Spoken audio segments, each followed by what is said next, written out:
வணக்கம் நண்பர்களே, நான் பொன்மொழி திருநாதன். இது வைப் வித் ட்ரைப். ஜூலை மாதமும் வந்தாச்சு. இந்த 6 மாதம் எப்படி ஓடுச்சு அப்படின்னு நம்மளில் பல பேருக்கு ஒரு குழப்ப நிலையில் தான் இருப்போம்னு நான் நினைக்கிறேன். இன்னும் இந்த வருடம் முடியறதுக்கு 6 மாதமே இருக்கும். இந்த நிலையில் நாம் எல்லோரும் ஒரு நிமிஷம் நிறுத்தி நிதானமாக இந்த 6 மாதமாக நம்ம என்ன செஞ்சோம். சில பேர் நிறைய கோல்ஸ் செட் பண்ணியிருந்திருப்போம். உடல் நலத்தில், மனநலத்தில், நிதி நிலைமையில், நம்ம குடும்பத்தில் இது மாதிரி நிறைய முன்னேற்றங்கள் கொண்டு வரணும் அப்படின்னு சொல்லி கோல்ஸ் எல்லாம் செட் பண்ணியிருந்திருப்போம். அது நிறைய விஷயங்கள் நடந்திருக்கலாம். நிறைய விஷயங்கள் வாழ்க்கையினாலேயும் காலத்தினாலேயும் நம்மளால் நிகழ்த்த முடியாமல் போயிருந்திருக்கலாம். அப்படி இருந்ததுன்னா இட்ஸ் ஓகே. ஒரு நிமிஷம் உட்காந்து யோசிச்சு இதுவரை என்ன பண்ணோம், இந்த 6 மாதத்துக்கு அதை நம்மளால் செயல்படுத்த முடியுமா, இந்த 6 மாதம் பிழைச்சதே பெரிய விஷயம், அடுத்த 6 மாதம் ஓடுறதை பற்றியெல்லாம் என்னால் யோசிக்க முடியாது அப்படின்னு நீங்கள் நினச்சிங்கன்னா அதுவும் எனக்கு புரியுது. ஆனால் இந்த 6 மாதத்தில் நம்ம இன்னும் செய்ய வேண்டிய விஷயங்களை இன்னும் உத்வேகத்தோடு நான் செய்யணும் அப்படின்னு நான் நினைக்கிறேன். என்னோடய பழைய ஆஃபீஸில் ஒரு அவார்ட் கொடுப்பாங்க, பாஸ் பட்டன் அவார்டு அப்படின்ட்டு.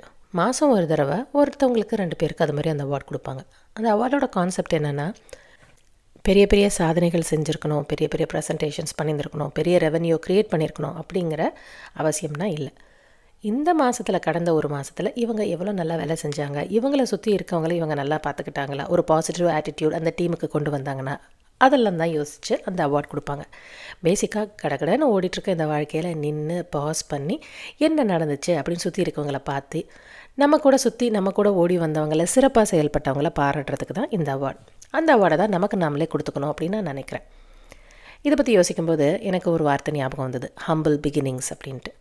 எல்லாருமே அவங்களுடைய வாழ்க்கையை, அதாவது நம்ம அம்மா அப்பா வீட்டிலேருந்து வெளியில் வந்து நாம்ளாக வேலை தேடி அப்புறம் கல்யாணம் பண்ணி அவங்களோட வாழ்க்கையை தனிப்பட்ட முறையில் வாழ ஆரம்பிக்கும் பொழுது அந்த பிகினிங், அந்த ஆரம்பம் ரொம்ப ரொம்ப எளிமையானதாக இருந்திருக்கும் முக்கால்வாசி பேருக்கு. கரெக்டாக ஒரு சின்ன வீட்டில் இருந்திருப்போம், ஒரு பாத்ரூமை வச்சு வீட்டில் நிறைய பேர் ஷேர் பண்ணி இருந்திருப்போம், வாடகைக்கு இருந்திருப்போம், பழைய வண்டி ஏதாவது வாங்கி ஓட்டிகிட்டு இருந்திருப்போம். ஒவ்வொரு சின்ன சின்ன விஷயங்கள், ஒரு சின்ன சட்டை வாங்குறதா இருக்கட்டும், ஒரு ட்ரெஸ் வாங்குறதா இருக்கட்டும், அதுக்கு அத்தனை தடவை யோசிப்போம், எங்கே சீப்பாக கிடைக்கும் ஆனாலும் தரமாக கிடைக்கும் அப்படின்னு ஓடி ஓடி சேர்த்துருப்போம்.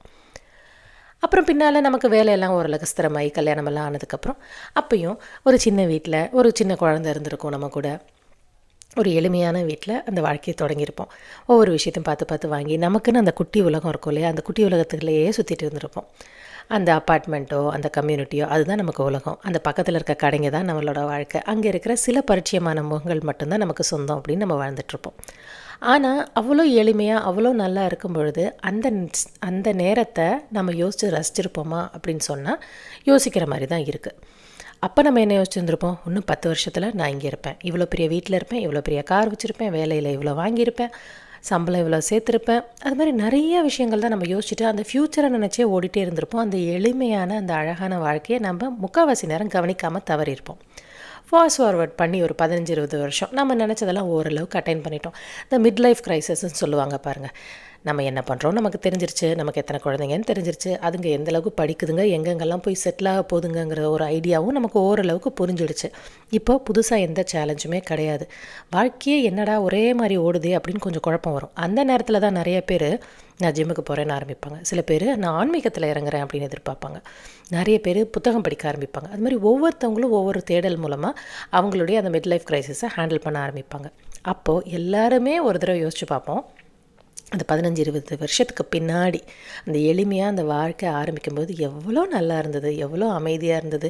ஒரு சின்ன விஷயத்துக்கு ஒரு சின்ன பாக்ஸ் ஆஃப் ஸ்வீட்ஸாக இருக்கலாம், இல்லை ஒரு சின்ன பீட்சாவாக இருக்கலாம், ஒரு நல்ல ட்ரெஸ்ஸாக இருக்கலாம், இல்லை என்னைக்காவது பார்க்குற அந்த படமாக இருக்கலாம். இதெல்லாம் நம்ம எவ்வளோ சந்தோஷமாக எவ்வளோ என்ஜாய் பண்ணி நம்ம கொண்டாடணும். ஆனால் இப்போ எல்லாமே நம்மக்கிட்ட இருக்குது, கிடச்சிருந்துருக்கலாம், இல்லை கிடச்சி தொலைஞ்சும் போயிருந்துருக்கலாம். ஆனால் இதெல்லாம் நம்ம பார்த்துட்டோம். ஆனாலும் அந்த நிறைவு, அந்த எளிமை ஏன் வரல அப்படின்னு மனசு ஏங்கும் பார்த்தீங்களா. அதுதான் அந்த ஹம்பிள் பிகினிங். இந்த பாசிபிள் பிகினிங்ஸ் அப்படின்னாலே என்னுடைய வாழ்க்கையில் நான் சம்பாதிக்க ஆரம்பித்து என்னுடைய சம்பாத்தியத்தை வச்சு ஒரு வண்டி வாங்கினேன் முதல்ல. அதுதான் எனக்கு ஞாபகம் வருது. அந்த வண்டி என்னோடய ரூம்மேட்டை, காலேஜ் ஸ்டூடெண்ட்டை, அவள் ஓட்டிகிட்டு இருந்த வண்டி, செகண்ட் ஹேண்டாக அவகிட்ட இருந்து நான் வாங்கினேன். பக்கத்தில் இருக்கிற ஒரு மெக்கானிக் அண்ணாட்டை கொண்டு போய் அந்த வண்டியை கொடுத்து எவ்வளோ ரேட்டுக்கு வாங்கலாம் அப்படின்னு சொல்லிட்டு நாங்கள் 2 பேருமே நின்று அந்த பேச்சுவார்த்தையெல்லாம் முடித்து நான் வட்ட ஒரு 9,000-10,000 ஏதோ கொடுத்து அந்த வண்டியை நான் வாங்கிட்டேன்.